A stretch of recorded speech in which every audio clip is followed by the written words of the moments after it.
Друзья, приветствую вас на канале Словения с Хельга Вайт. Продолжаем с вами обсуждать новости уходящей недели.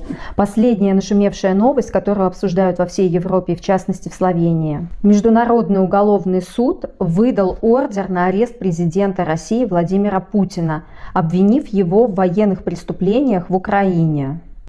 Это означает, что Владимир Путин должен быть задержан на территории стран, которые поддерживают это решение. А это решение поддерживает практически весь цивилизованный мир. На самом деле решение это скорее политическое. Владимир Путин просто не будет посещать эти страны.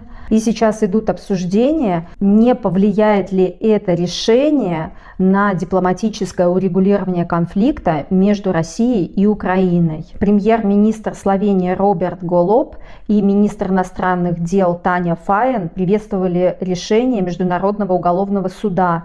Оба подчеркнули, что Словения входит в число 43 стран, инициировавших возбуждение уголовного дела. Что может сделать Россия в ответ на это решение? На самом деле могут, например, отозвать всех своих послов и закрыть консульство на территории европейских стран. И это усложнит жизнь российским гражданам за границей, потому что российским гражданам, проживающим за границей, постоянно приходится обращаться в российские консульства, например, продлевать свои паспорта или заказывать какие-либо справки. В Париже в пятницу вечером прошли новые акции протеста против пенсионной реформы, которую правительство приняло без участия Национального собрания. Главным пунктом пенсионной реформы является повышение пенсионного возраста с 62 лет до 64. Если я не ошибаюсь, то в России сейчас уходят на пенсию женщин с 60 лет, мужчины с 65 лет.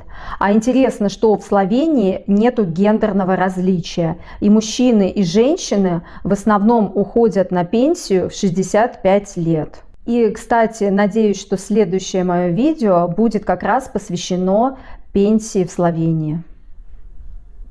В Европе, и в частности в Словении, депутаты обсудили возможный запрет на продажу автомобилей с двигателями внутреннего сгорания.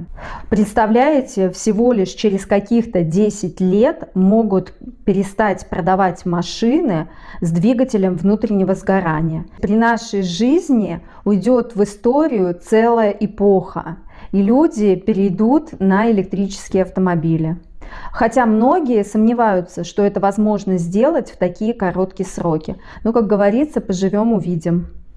Средняя стоимость продуктовой корзины в Словении снова упала. Стоимость средней и самой дешевой корзины из 15 основных продуктов питания достигла самого низкого значения по данным последней переписи.